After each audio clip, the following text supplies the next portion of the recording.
నమస్తే 3RR news కి స్వాగతం. బులెటిన్ల ముందుగా హెడ్లైన్స్. అంగోలా అధ్యక్షుడు జోవో మాన్యుయల్ కు రాష్ట్రపతి భవన్ లో స్వాగతం పలికిన ప్రధాని నరేంద్ర మోడీ.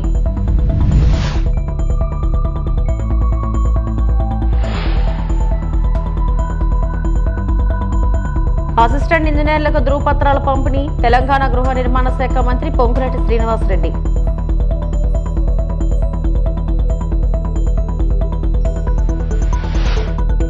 అమరావతి ప్రాజెక్టులకు శంకుస్థాపన మోడీకి లంకా దినకర్ కృతజ్ఞతలు.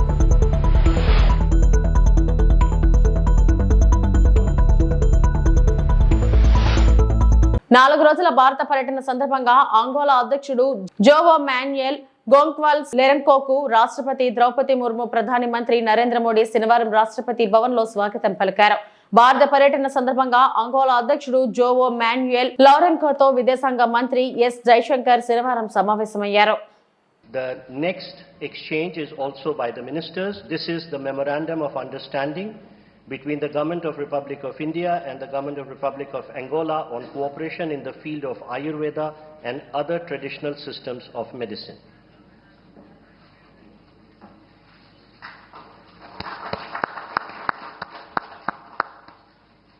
Thank you, ministers. Thank you, sir. Next, we have the exchange of the cooperation program between the Government of Republic of India and the Government of Republic of Angola in the domain of culture for the period 20. Pakistan పై పట్టణానికి కోపంతో ఉన్న ముస్లిం ప్రజాప్రతినిధులు పాకిస్తాన్ పై suicide bomb దాడి చేస్తానంటున్న కర్ణాటక కాంగ్రెస్ మంత్రి జమీర్ అహ్మద్. ఆ suicide bomb కూడా మోడీ అమిత్ షా కలిసి ఇవ్వాలన్న జమీర్. మా కాంగ్రెస్ పార్టీకి పాకిస్తాన్ తో సంబంధమే లేదని క్లారిటీ ఇచ్చిన కర్ణాటక మినిస్టర్ అహ్మద్ 2 దేశాల మధ్య యుద్ధం వస్తే నేను రెడీగా ఉన్నా, ఇది జోక్ కాదు, సీరియస్ అన్న మంత్రి జమీర్ అహ్మద్. ಮುಂಚೆ ನಾನು ಹೇಳ್ತಾ ಇದ್ದೆ, ಭಾಳ ಸತಿ ಹೇಳ್ತೀನಿ ನಾನು, we are Indians, we are Hindustani. ನಮಗೂ ಪಾಕಿಸ್ತಾನಕ್ಕೆ ಸಂಬಂಧ ಇಲ್ಲ, ನಮಗೂ ಪಾಕಿಸ್ತಾನಿಗೆ ಯಾವ ಸಂಬಂಧನೂ ಇಲ್ಲ. ಯುದ್ಧ ಮಾಡಬೇಕಂದ್ರೆ ರೆಡಿ. ಅದಕ್ಕೆ ನನಗೆ ಅದೇ ಮಂತ್ರಿಯಾಗಿ ನಾನು ಕಳಿಸ್ತಾರಂದ್ರೆ ಹೇಳಿ ನಾನು ಹೋಗಲು ಸಿದ್ಧ. ನಾನೇ ಹೋಗ್ತೀನಿ ಅಲ್ಲಿ ಯುದ್ಧ ಮಾಡಬೇಕು ದೇಶಕ್ಕೋಸ್ಕರ. ನಡೀರಿ ಹೋಗ್ಬಿಡುವ, ನಾನು ಹೋಗ್ತೀನಿ ರೀ. ಬೇಕಾದರೆ ಸುಸೈಡ್ ಬ್ಯಾಗ್ ಹಾಕ್ತೀನಿ ನಾನು. ಓಪನ್ ನಾನು ಹೇಳ್ತಲ್ಲ, ಕೇಳಿಲಿ, ನಾನು ತಮಾಷೆಗೆ ನಾನು ಜೋಶಲ್ಲಿ ಹೇಳ್ತಾ ಇಲ್ಲ. ಈ ದೇಶಕ್ಕೋಸ್ಕರ ನನ್ನ ಗತಿ ಇದ್ರೆ ಸುಸೈಡ್ ಬ್ಯಾಂಕ್ ನರೇಂದ್ರ ಮೋದಿ ಅವರು ಅಮಿತ್ ಶಾ ಕೊಳ್ಳಿ, ಅಲ್ಲ ಮೇಲೆ ಆಣೆ, ದೇವ್ರ ಮೇಲೆ ಆಣೆ ಕಟ್ಕೊಂಡು ನಾನು ಪಾಕಿಸ್ತಾನ ಹೋಗ್ತೀನಿ. ನಡಿ. తెలంగాణ ఇంద్రమ్మ ఇళ్లలో ఎలాంటి అవకతవకలకు తావు లేకుండా అత్యాధునిక ఏఐ సాంకేతికతను ఉపయోగిస్తున్నట్లు గృహ నిర్మాణ శాఖ మంత్రి పొంగులేటి శ్రీనివాసరెడ్డి తెలిపారు. హైదరాబాద్ గచ్చిబౌలిలోని న్యాక్ లో శిక్షణ పూర్తి చేసుకున్న 390 మంది అసిస్టెంట్ ఇంజనీర్లకు మంత్రి చేతుల మీదుగా ధృవపత్రాలు పంపిణీ చేశారు. రిజిస్ట్రేషన్ల శాఖలో పదోన్నతి పొందిన వారికి ఆర్డర్ కాపీలు అందించారు. ఇంద్రమ్మ ఇళ్లు నిర్మాణంలో ఎక్కడా తప్పు జరగకుండా చూసే బాధ్యత అసిస్టెంట్ ఇంజనీర్లదని పొంగులేటి స్పష్టం చేశారు. మనం 4 steps తో పేమెంట్ ఇస్తాం. ప్రాపర్ గా మీ ప్రతి మూమెంట్ ని కూడా ట్రాక్ చేసే, ప్రతి ఇంటిని ట్రాక్ చేసే, ఎక్కడ ఆ రాడార్ లో మిస్ కాకుండా ఏఐని ఫుల్ ఫ్లెడ్జ్ లో ఎస్టాబ్లిష్ చేసి పెట్టుకున్నాం. ఇప్పుడు ఉన్న టెక్నాలజీ, లేటెస్ట్ టెక్నాలజీని పర్ఫెక్ట్ గా వాడుతున్నాం. ఈ పర్ఫెక్ట్ గా వాడే దాంట్లో గ్రౌండ్ దగ్గర నుంచి మొదలెట్టి ఇంటి మనం సెలక్షన్ ఇచ్చిన దగ్గర నుంచి మీకు టాస్క్ స్టార్ట్ అయ్యేది ఫస్ట్ పర్ఫెక్ట్ గా ఏఐ సిస్టమ్ లో మీరు మళ్ళీ అప్లోడ్ చేసిన తర్వాత ప్రతి మండే నాడు పేమెంట్ చేసే సిస్టాన్ని అడాప్ట్ చేస్తున్నాం. Weekly once payment. ఈ మండేకి డిఫరెన్స్తో ఎక్కడా కూడా ఒక్కటి కూడా ఎంత మీకు ప్రెజర్ ఎవరు పెట్టినా, మంత్రిగా నేను ఫోన్ చేసినా ఆ వర్క్ కంప్లీట్ కాకుండా మీరు ఎక్కడ కూడా అప్లోడ్ చేయొద్దు. మీరు చేసిన ర్యాండమ్గా హెడ్ ఆఫీస్లోనో నా ఛాంబర్లోనో వెరిఫికేషన్ చేసుకుంటాం. పేమెంట్కి బిఫోర్ పేమెంట్ చేసేటప్పుడు కనుక అన్కంప్లీటెడ్ మీరు రికమెండ్ చేసినా అది బ్లింక్ అవుతుంది మా దగ్గర ఏఐలో. మీరు రికమెండ్ చేసిన స్టేజీ. ముఖ్యమంత్రి చంద్రబాబు విధానాలతో ఏపీ తీవ్రంగా నష్టపోతుందన్నారు మాజీ మంత్రి అంబటి రాంబాబు. అమరావతి అంతా భ్రమరావతి అని ప్రజలు గమనిస్తున్నారని చెప్పుకొచ్చారు. 2014-19 మధ్య అమరావతిలో ఏం నిర్మించారు, ఇప్పుడు 3 ఏళ్లలో ఎలా పూర్తి చేస్తారు అని ప్రశ్నించారు. విభజన హామీలు అడగరు కానీ వరల్డ్ క్లాస్ క్యాపిటల్ నిర్మిస్తారా అంటూ మండిపడ్డారు. మాజీ మంత్రి అంబటి రాంబాబు తాజాగా మీడియాతో మాట్లాడుతూ చంద్రబాబు జిమ్మికులను ప్రజలు అర్థం చేసుకోవాలి. గతంలో ప్రధాని మోడీ మట్టి నీరు తీసుకొచ్చి మా ముఖాన కొట్టారని చంద్రబాబు అనలేదా? మోడీ పాచిపోయిన లడ్డూలు ఇచ్చారని గతంలో పవన్ విమర్శించలేదా? మోడీ చంద్రబాబు పరస్పర అవసరాల కోసం రాజధానిని వాడుకుంటున్నారు. అమరావతి నిర్మాణం పేరుతో దోపిడీకి పాల్పడుతున్నారు. విభజన హామీలు అడగరు కానీ వరల్డ్ క్లాస్ క్యాపిటల్ నిర్మిస్తారంట. ఒకరిని ఒకరు పొగుడుకోవడానికే సభ నిర్వహించినట్టుంది. పునఃప్రారంభం మళ్ళా పునఃప్రారంభం తప్ప ఒక అంతం లేని కథలాగా కొనసాగుతుందనేటువంటి భావన రాష్ట్ర ప్రజానీకానికి కలిగిందని ఈ సందర్భంగా నేను చెప్పదలుచుకున్నాను. నిజంగా 2014లో విడిపోయినటువంటి రాష్ట్రానికి నారా చంద్రబాబు నాయుడు గారు ముఖ్యమంత్రిగా ప్రమాణ స్వీకారం చేసిన తర్వాత రాజధాని లేనటువంటి రాష్ట్రానికి అమరావతిని రాజధానిగా నిర్ణయించుకొని 33,000 ఎకరాలు రైతుల దగ్గర నుంచి సమీకరించి ఆ ప్రాంతంలో ఉన్నటువంటి ప్రభుత్వ భూమితో కలిపి సుమారుగా 53,000 ఎకరాలను తీసుకొని అమరావతి నిర్మాణం చేస్తామని ఆ రోజు ప్రకటించారు. 5 సంవత్సరాల్లో చంద్రబాబు నాయుడు గారు అమరావతిని నిర్మించడంలో శరవేగంగా ముందు కదిలామని చెప్పారు. అద్భుతమైన నగరాన్ని సృష్టిస్తున్నామని చెప్పారు. కానీ 5 సంవత్సరాల తరువాత అద్భుతమైన నగరం పత్రికల్లోనూ వీడియోలోనూ కనిపించింది కానీ అక్కడ మాత్రం కనిపించలేదు. It's a failure. 5 సంవత్సరాల్లో అమరావతి నిర్మాణంలో చంద్రబాబు నాయుడు గారు అట్టర్ ఫెయిల్యూర్ అయ్యారనేది జగమెరిగిన సత్యం. చంద్రబాబు నాయుడు గారు ఏం చెప్పారంటే ఈ 5 సంవత్సరాల్లో 48,000 కోట్ల రూపాయలు ఖర్చు పెడతానని చెప్పారు. 48,000 కోట్ల రూపాయలు ఖర్చు పెడతామని చెప్పారు. 41,170 కోట్లు టెండర్లు పిలిచారు. విన్నారు కదా, 48,000 కోట్లు ఖర్చు పెడతామన్నారు. 41,000 కోట్ల రూపాయలు పైచిలకు టెండర్లు పిలిచారు.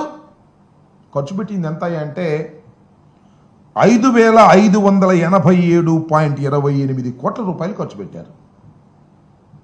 చెప్పిందేంటి చేసిందేంటి చూస్తే మనకు అర్థమవుతుంది.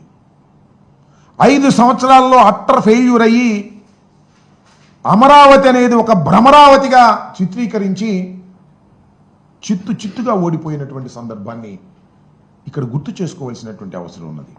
ఇక్కడ ఒక విషయాన్ని నేను చెప్పదలుచుకున్నాను. వైఎస్ఆర్ కాంగ్రెస్ పార్టీ ఏదో అమరావతికి వ్యతిరేకమని వరల్డ్ క్లాస్ క్యాపిటల్ని నిర్మిస్తుంటే కడుపు మంటతో మేము మాట్లాడుతున్నామనేటువంటి మాట పలుమార్లు చెబుతున్నారు. ఇది వాస్తవం కాదని చెప్పదలుచుకున్నాను. ఆంధ్రప్రదేశ్ విడిపోయింది, గాయపడి విడిపోయింది. రాజధాని లేదు. రాజధాని నిర్మాణానికి కేంద్రం 2,500 కోట్ల రూపాయలు ఇస్తామని చెప్పింది. రాజధాని నిర్మించుకోవాల్సిన పరిస్థితి ఏర్పడింది. ఆర్థిక పరిస్థితి బాగోలేదు. హైదరాబాద్ లాంటి పట్టణాన్ని కోల్పోయాం. అక్కడి నుంచి ఇక్కడికి వచ్చేసాం. 10 సంవత్సరాల పాటు హైదరాబాద్లో ఉన్నటువంటి ఇన్ఫ్రాస్ట్రక్చర్ని రాజధానిగా ఉపయోగించుకునేటటువంటి ఫెసిలిటీని మనకి విభజన చట్టం కల్పించింది. సీఎం చంద్రబాబు ఆహ్వానం మేరకు రాజధాని అమరావతి శంకుస్థాపనకు వచ్చిన ప్రధాని మోడీకి 20 సూత్రాలు అమలు చైర్మన్ లంకా దినకర్ ధన్యవాదాలు తెలిపారు. ప్రధాని మోడీ 50,000 కోట్లకు పైగా విలువైన జాతీయ రహదారులు, రైల్వే ప్రాజెక్టులకు శంకుస్థాపన చేయడంపై రాష్ట్ర ప్రజల తరపున కృతజ్ఞతలు తెలియజేశారు.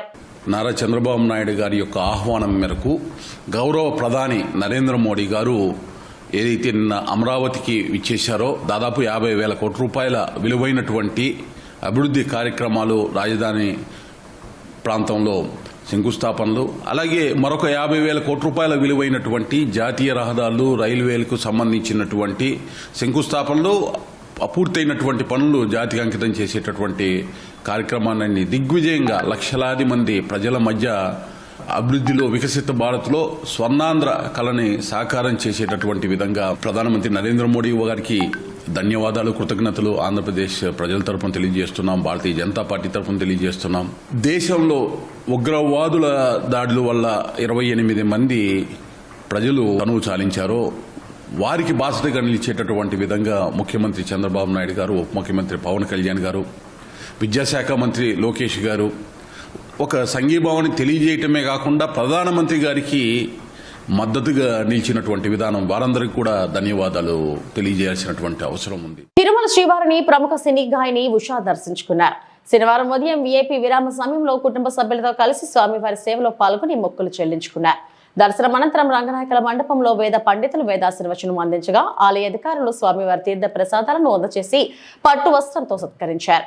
ఆలయం వెలుపల ఉషా మీడియాతో మాట్లాడుతూ శ్రీవారి భక్తి గీతాన్ని ఆలపించి అలరించారు. స్వామివారిని దర్శన భాగ్యం కలగాలి అంటే చాలా అదృష్టం ఉండాలని తెలిపారు. ఆ దేవదేవుడు కరుణిస్తే తప్ప దర్శన భాగ్యం కలుగుతుందని అన్నారు. స్వామివారిని దర్శించుకోవడం చాలా అదృష్టంగా భావిస్తున్నానని తెలియజేశారు. వాయిస్ ఆఫ్ ఉషా అనే ఛానల్ ప్రారంభించినట్లు చెప్పారు. ఐకా రికార్డ్ లేబుల్ అనే రికార్డింగ్స్ ప్రారంభిస్తున్నట్లు తెలిపారు. కారు షికారు అనే ఇంటర్వ్యూ కూడా ప్లాన్ చేస్తున్నానని అన్నారు. ఇక పాడ్కాస్ట్ ఛానల్ సైతం ప్రారంభించినట్లు ఆమె వెల్లడించారు.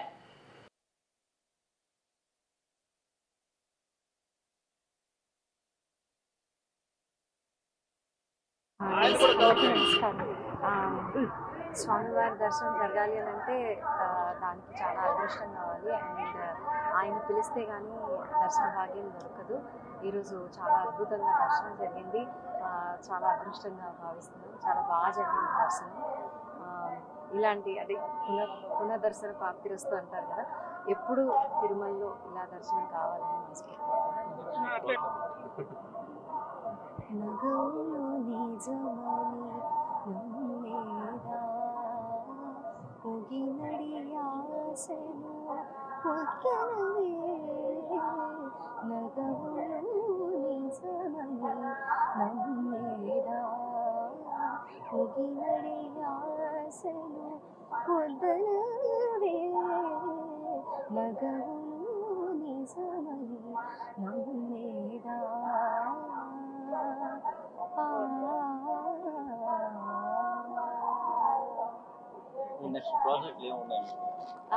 వాయిస్ ఆఫ్ ఉషా అని ఒక ఛానల్ స్టార్ట్ చేశాను. అండ్ ఐకా రికార్డ్ లేబుల్ అని ఒక రికార్డ్ లేబుల్ స్టార్ట్ చేశాను. అందులో సాంగ్స్ చేస్తున్నాను. అలాగే కొన్ని మూవీస్ పాడుతున్నాను. కారులో షికారు అనే ఒక ఇంటర్వ్యూ సిరీస్ ఒకటి కూడా స్టార్ట్ చేశాను యూట్యూబ్లో. అలాగే పాడ్కాస్ట్ కూడా స్టార్ట్ చేయబోతున్నాను. నాడు పాలమూరు ప్రాజెక్టులను ఏండ్ల తరబడి పెండింగ్ ప్రాజెక్టులుగా మార్చింది కాంగ్రెస్. 4,000 కోట్లు ఖర్చు చేసి పాలమూరు పెండింగ్ ప్రాజెక్టులను రన్నింగ్ ప్రాజెక్టులుగా మార్చి వలసల జిల్లా పాలమూరుకు 8 లక్షల ఎకరాలకు నీళ్లు అందించిన ఘనత కేసీఆర్ది. పాలమూరు రంగారెడ్డి ప్రాజెక్ట్ 80% పూర్తయింది. ట్రయల్ రన్ కూడా పూర్తయింది. నీళ్లు కూడా బయటకు వచ్చాయి. కేవలం ప్యాకేజీ 3 కింద 4-5 కిలోమీటర్ల మేర రాళ్లను తొలగించి కాల్వ పూర్తి చేస్తే పాలమూరు జిల్లాకు ఈ వాహనకాలం 50 టీఎంసీల నీళ్లు వచ్చేవి. ఏడాదిన్నర కాలంలో 3-4 కిలోమీటర్ల కాలువ తవ్వే సామర్థ్యం ఈ కాంగ్రెస్ ప్రభుత్వానికి లేదా? ఈ ప్రభుత్వానికి తెలివిలేక నీళ్లు వాడక 65 టీఎంసీల నీళ్లను ఆంధ్రప్రదేశ్ కు అప్పచెప్పారు. కేసీఆర్ కి పేరు ఎక్కడ వస్తుందో అని ఏడాదిన్నర కాలంగా ప్రాజెక్ట్ ను పక్కన పెట్టి ఇప్పుడు మళ్లీ 2 ఏళ్ల పడుతుందని నిన్న ఉత్తమ్ అంటున్నాడు. పాలమూరు ప్రాజెక్ట్ ను పక్కన పెట్టి అన్యాయం చేస్తున్నారని మాజీ మంత్రి ఎమ్మెల్యే హరీష్ రావు పేర్కొన్నారు. ఇది ఎంత రేవంత్ రెడ్డి గవర్నమెంట్ ఎట్లుంటుందంటే ఏ పని చేసినా సగం సగం ఆగమాగం, ఏది పురాగా కొనేది. రుణమాఫీ సగం కూడా కాలే, రైతు బంధు పావుల వల్లే, మూసి ముట్టుకొని దాన్ని వదిలిపెట్టిండ్రు, హైడ్రా ముట్టుకొని చేతులు కాల్చుకొని దాన్ని ఇడిచిపెట్టిండ్రు. ఏది చూసినా సగం సగం ఆగమాగం. ఈ చంద్రబాబు రాజశేఖర రెడ్డిల పుణ్యం దశాబ్దాల తరబడి పాలమూరు జిల్లాలో ప్రాజెక్టులు పేరు మారిపోయింది. దాని ఎవడు కల్వకుర్తి, నెట్టంపాడు, భీమా, కోయిల్ సాగర్ అంటలేరుగా. వాటి పేరే పెండింగ్ ప్రాజెక్టులు. ఆ పేరు ఎవరు తెచ్చిండ్రు? ఇదే ఘనత వహించిన కాంగ్రెస్ తెలుగుదేశంలో పుణ్యం. ప్రాజెక్టుల పేరు మర్చిపోయినరు. పెండింగ్ ప్రాజెక్టులు పూర్తి చేయాలని పాదయాత్ర, పెండింగ్ ప్రాజెక్టులు పూర్తి చేయాలని నిరాహార దీక్ష. ఈ ఎన్నికల్లో మేము గెలిస్తే పెండింగ్ ప్రాజెక్టులు పూర్తి చేస్తామనే కాడికి వచ్చింది కథ. ఆ పెండింగ్ ప్రాజెక్టులను నిరంజన్ అన్న ప్లానింగ్ బోర్డు వైస్ చైర్మన్ గా, లక్ష్మారెడ్డి గారు మంత్రిగా, నేను నీటిపారుదల మంత్రిగా ప్రాజెక్టు సైట్ల దగ్గర నేల మీద జంప్కాన్ వేసుకొని పండుకున్నాం. మేము ఆడ పనిచేసినాం. పరుపులు వేసుకోలే, మంచాలు వేసుకోలే. మేము జంప్కాన్ వేసుకొని మేము ప్రాజెక్ట్ సైట్లలో పండుకొని రాత్రింబవళ్ళు పనిచేస్తే ఇవాళ పెండింగ్ ప్రాజెక్టులను రన్నింగ్ ప్రాజెక్టులుగా మార్చి 4,000 కోట్ల రూపాయలు ఖర్చు పెట్టి 8 లక్షల ఎకరాలు ఆ వలసల జిల్లా పాలమూరు జిల్లాకు నీళ్లిచ్చింది కేసీఆర్ ప్రభుత్వం, బీఆర్ఎస్ ప్రభుత్వం. అది మనం సాధించింది. పాలమూరు రంగారెడ్డి 80% పూర్తయింది. ట్రయల్ రన్ అయిపోయింది. నీళ్లు వచ్చినాయి బయటకు. కేవలం ప్యాకేజ్ 3లో రాళ్ళు వచ్చినాయి కొద్దిగా. ఒక 3-4 కిలోమీటర్లు ఆ రాళ్లు బ్లాస్ట్ చేసి కెనాల్ త్రూ చేయాలి అంతే. టనల్ అయిపోయింది, పంప్ హౌస్ అయిపోయింది, సబ్ స్టేషన్ అయిపోయింది, ఎవ్రీథింగ్ ఈజ్ రెడీ. జస్ట్ 4-5 కిలోమీటర్లు ఆ రాళ్లను బ్లాస్టింగ్ చేసి కాలువ త్రూ చేస్తే పాలమూరు జిల్లాలో 50 టీఎంసీల నీళ్లు మనం నింపుకునేది ఉండే వానకాలంలో. ఏడాదిని అర్థమైంది 3-4 కిలోమీటర్ల కాలువ తవ్వ చేత కదా ఈ ప్రభుత్వానికి. ఆ 3-4 కిలోమీటర్లు ప్యాకేజ్ 3లో కాలువ తవ్వి ఉంటే నాగాపూర్ రిజర్వాయర్లో 8.5 టీఎంసీలు, ఏదుల్లో 6.5 టీఎంసీలు, వట్టెంలో 16 టీఎంసీలు, కర్వెనలో 17 టీఎంసీలు, మొత్తం 50 టీఎంసీల నీళ్లు మనం నిలుపుకునే అవకాశం ఉండే కదా. మీకు తెలివి లేక నీళ్లు వాడక 65 టీఎంసీలు ఆంధ్రాకి ఎక్కువిస్తారు ఈ సంవత్సరం. ఇంకా 2 ఏళ్ళు అంటుండు. ఏంది వాళ్ళ ఉద్దేశం?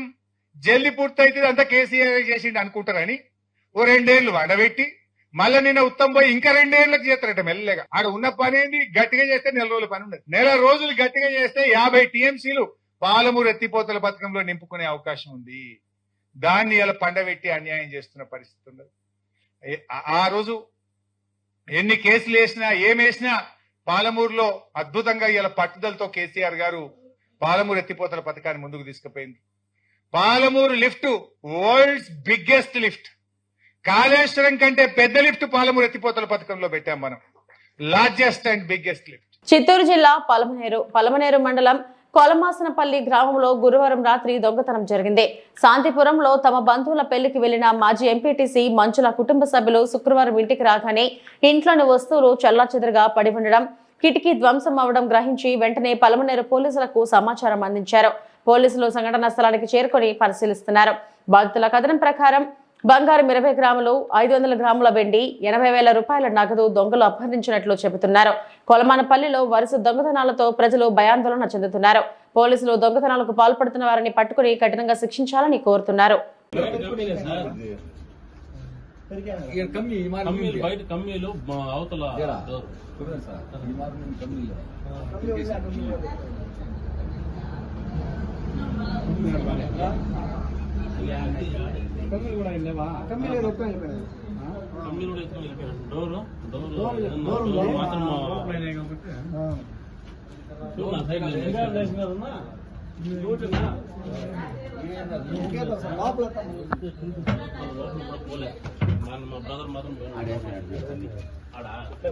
బీగాలు తీసి లోపలికి ఎంటర్ అయ్యే కొందకి బ్యూరో మొత్తం ఓపెన్ చేసి చాలా ఎదురైపోయింది.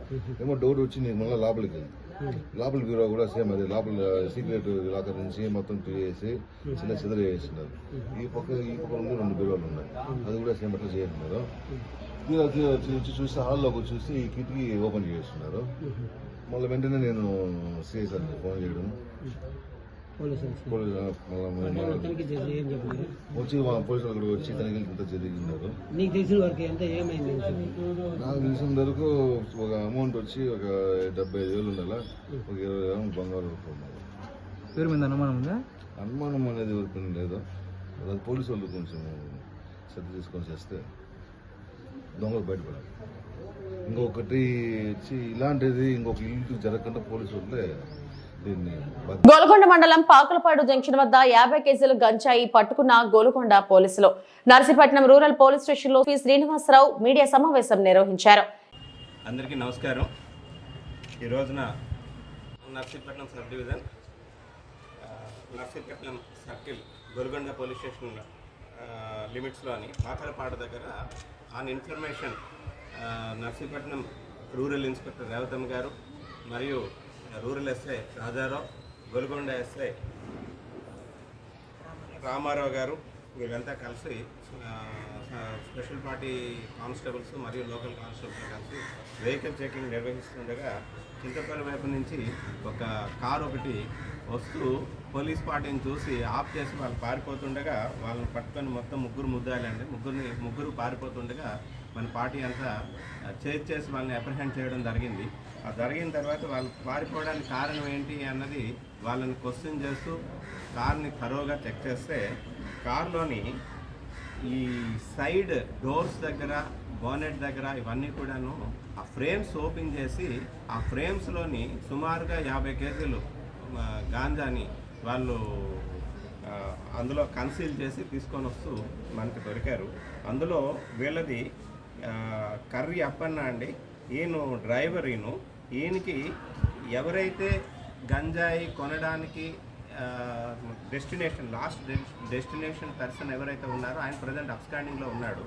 ఆయనేమో వీనికే ఫైనాన్స్ చేసి ఒక కారు, ఇప్పుడు ఈ AP 39 FF 5868 car, Ertiga car, ఆ కార్ని కొనేసి కేవలం ఈ గాంజా ట్రాన్స్పోర్టేషన్ కోసం అని చెప్పేసి ఆయనకి A2కి ఇవ్వడం జరిగింది. A3, A4, A2 ముగ్గురు కూడా కజిన్స్ అండి. వాళ్ళు గౌరవ కమ్యూనిటీ దారకొండ పంచాయతీలోని దబ్బకోట విలేజ్ వీళ్ళది. వీళ్ళు ఎప్పుడో ఒక 50 years బ్యాక్ వీళ్ళు వెళ్ళి వీళ్ళ ఫ్యామిలీస్ అక్కడ సెటిల్ అయిపోయి వీళ్ళు అక్కడ ఆ బిజినెస్తో పాటు ఈ గాంజాను కూడా అమ్మడం, ట్రాన్స్పోర్ట్ చేయడం ఇదంతా కూడా బిజినెస్గా పెట్టుకొని చేస్తున్నారు. ఎవరైతే ఈ కార్ డ్రైవరు ఉన్నారో ఆయనకి గతంలో ఒక గంజాయి కేసు ఉంది.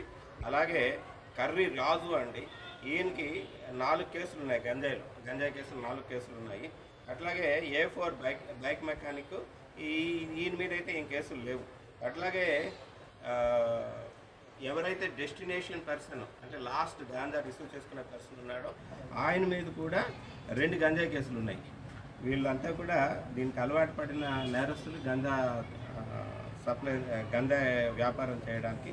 వీళ్ళందరినీ కూడా చాకచక్యంగా మన సిబ్బంది అంతా కూడా చాలా చాకచక్యంగా వ్యవహరించి దీన్ని సీజ్ చేయడం జరిగింది, గంజాని పట్టుకోవడం జరిగింది. వీళ్ళ మీద చాలా కేసులు ఉన్నాయి కాబట్టి ఫైనాన్షియల్ ఇన్వెస్టిగేషన్ కూడా చేసి వీళ్ళ తాలూకు ఆస్తులు ఏమున్నాయి ఏంటి అన్నదంతా కూడా మేము చేయడం జరుగుతుంది. ఆల్రెడీ PD యాక్ట్ కూడా వీళ్ళ మీద పెట్టడానికి ప్రపోజ్ చేస్తున్నారు. వీళ్ళని ఈ టీంని మన SP గారు, అనకాపల్లి జిల్లా SP గారు తుహిన్ సిన్హా IPS గారు అభినందించడం జరిగింది. రేపు క్రైమ్ మీటింగ్లో వాళ్ళకి రివార్డ్స్ ఇవ్వడం జరుగుతుంది. నేను కూడా వీళ్ళందరినీ కూడా ఎంటైర్ టీం అంతా కూడాను అప్రిషియేట్ చేస్తున్నాను. 2,50,000 అండి మన దగ్గర అయితే. ఇప్పుడు వన్స్ ఇది కానీ డెస్టినేషన్కి వెళ్ళేసరికి ఇంచుమించుగా ఒక 10 times పెరుగుతుంది అన్నమాట. ఇంకా ఎక్కువే జరగడానికి ఉంది. 10 to 15 times వరకు దీని తాలూకా వాల్యూ అక్కడ ఉన్న డిమాండ్ని బట్టి ఇది అవుతుంది. మహిళా అభివృద్ధి మరియు శిశు సంక్షేమ శాఖ అధికారిని కుమారి K. విజయ ఆదేశాల మేరకు పిఠాపురం ప్రాజెక్ట్ CDPO శ్రీమతి CHSK దుర్గాదేవి ఆధ్వర్యంలో జిల్లా బాలల పరిరక్షణ విభాగం కౌన్సిలర్ B. దుర్గారాణి ఈ రోజు పిఠాపురం మండలంలోని చిత్రాడ గ్రామంలో కిషోరి వికాసము సమ్మర్ క్యాంప్ ను శిక్షణ తరగతులు ప్రారంభించడం జరిగింది. దుర్గారాణి మాట్లాడుతూ కిషోర బాలికలను చైతన్యవంతులుగా తీర్చిదిద్దడానికి కిషోర్ వికాసాన్ని ఏ విధంగా సాధించాలి, కమ్యూనికేషన్ స్కిల్స్ ఎలాగ డెవలప్ చేయాలి అనే అంశాలపైన, అలాగే బాలల హక్కులు, చట్టాలు, కౌమర్ బాలికల సమస్యలు, ఆరోగ్యవంతమైన పోషణ అవసరాలు, పిల్లల సంరక్షణ, బాలల సంరక్షణలో బాల కార్మిక వ్యవస్థ నిర్మూలన, బాల్య వివాహ నిర్మూలన చట్టాల గురించి, అలాగే పోక్సో చట్టం గురించి, కౌమారంలో వచ్చే మార్పులు మరియు సమస్యల గురించి, 18 సంవత్సరంలో నిండకుండా వివాహం చేస్తే సంభవించే అనర్థాల గురించి, అంతేకాకుండా ఫెసిలిటేటర్ గ్రూప్ డిస్కషన్స్ మరియు పిల్లలతో డ్రామాలు, రోల్ ప్లే లాంటివి చేయించడం ద్వారా పిల్లల్లో ఉన్న స్కిల్స్ కూడా డెవలప్ చేయడం, వాళ్ళని ఎడ్యుకేట్ చేయడం అనే అంశాల మీద పిల్లలకు ఈ తరగతులలో శిక్షణ ఇవ్వనున్నారని తెలిపారు. ICDS supervisor M. దేవకుమారి, GMSKలు P. వెంకటలక్ష్మి, లక్ష్మి, మాధవి అంగన్వాడీలు ఈ కార్యక్రమంలో పాల్గొన్నారు. రేపట్లో అబ్యూజెస్ ఎక్కువ జరుగుతున్నాయి కదా, ఈ అబ్యూజెస్ జరగకుండా ఇలా గుర్తించడం ఎలాగా, వాటిని ఒకవేళ జరిగితే వాటి నుంచి మనం రక్షణ ఏ రకంగా పొందాలి అన్నది, అలాగే బాల్య వివాహాలు ఎక్కువగా జరుగుతూ ఉంటాయి కాబట్టి ఈ సమ్మర్ సీజన్లో వాటి కోసం కూడా మీకు ఏమైనా తెలిస్తే ఇమీడియట్గా మీ అందరికీ తెలిసిన చైల్డ్ హెల్ప్ లైన్ అనేది ఒకటి ఉందని 1098 అనే ఒక టోల్ ఫ్రీ నెంబర్ ఉంటుంది. ఇది కాన్ఫిడెన్షియల్గా ఉంచుతాం. ఎవరైనా సరే, ఇప్పుడు నేనే కాల్ చేశాను, మా పక్కన ఒక అమ్మాయికి మ్యారేజ్ అవుతుంది, ఈ విషయాలు ఎప్పుడైతే నేను 1098 టోల్ ఫ్రీ నెంబర్కి కాల్ చేశానో మన వివరాలు కానీ, నా పేరు కానీ, నా ఫోన్ నెంబర్ కానీ ఎవరికి చెప్పరు. కాన్ఫిడెన్షియల్గా ఉంచి స్థానికంగా ఎవరంటే ఈ మ్యారేజ్ అనేవి జరిగినప్పుడు ఇమీడియట్గా వాళ్ళకి తెలియజేస్తారు. వాళ్ళే వచ్చి ఈ ప్రాబ్లమ్ మీకు ఎవరికైతే బాల్య వివాహం జరుగుతుందో వాళ్ళు ఇమీడియట్గా ఈ పెళ్లి జరగకుండా ఆపడానికి తమ చర్యలు తీసుకుంటారు అనమాట. అలా ఎవరైనా కాదని చేస్తే ఇమీడియట్గా చట్టపరంగా వాళ్ళ మీద యాక్షన్ తీసుకోవడం కూడా జరుగుతుంది. అలాగే ఇవాళ రేపు బాల మీద వేధింపులు ఎక్కువగా జరుగుతున్నాయి కదా, అటువంటి విషయాలు తెలిసినా సరే మీరు ఈ నెంబర్కి కాల్ చేసి చెప్పచ్చు. అలాగే ప్రతి ఒక్కరికి కూడా సేఫ్ టచ్కి అన్సేఫ్ టచ్కి డిఫరెన్స్ తెలియాలి, ముఖ్యంగా ఆడపిల్లలకి. మంచి స్పర్శ, చెడు స్పర్శ కదా, ఎక్కడైనా సరే మనల్ని, ముఖ్యంగా ఆడపిల్లల్ని 4 చోట్ల ఎవరు తాకూడదు, వాళ్ళని చూడమని కానీ మనల్ని చూడమని కానీ వాళ్ళు అడగకూడదు. ఆ 4 ప్లేసులు ఏంటి అంటే 1 మన పెదవులు, 2 మన ఛాతీ భాగం, 3 మన 2 కాళ్ళ మధ్య భాగం, 4 మన వెనక వైపు నడుము కింద భాగం. ఈ 4 ప్లేసెస్ లో ఏంటంటే ఈ కౌమారస్లో ఉన్న భాగాలన్నింటినీ కూడాను ఇక్కడ నుంచి ఈ సమ్మర్ క్యాంపెయిన్లో ఇక్కడ మే 2 నుంచి జూన్ 10వ తారీఖు వరకు మనకి 12 సెషన్స్ గా రకరకాల టాపిక్స్ మీద జరుగుతూ ఉంటుంది. మన ఈ చిత్రాలలో మన ఉన్న స్థానిక జిఎంఎస్కేలు అలాగే ఏఎన్ఎంలు అంగన్వాడీ సెంటర్స్ లో ఉన్న టీచర్స్ ద్వారా మన స్థానికంగా ఎవరైతే సూపర్వైజర్ ఉన్నారో వాళ్ళ పర్యవేక్షణ జరుగుతూ ఉంటుంది. కాబట్టి రెగ్యులర్ గా మీరు ఈ 12 సెషన్స్ లో వచ్చి ఇవి ఇప్పటివరకు నా బులెటిన్ అప్డేట్స్. నమస్తే.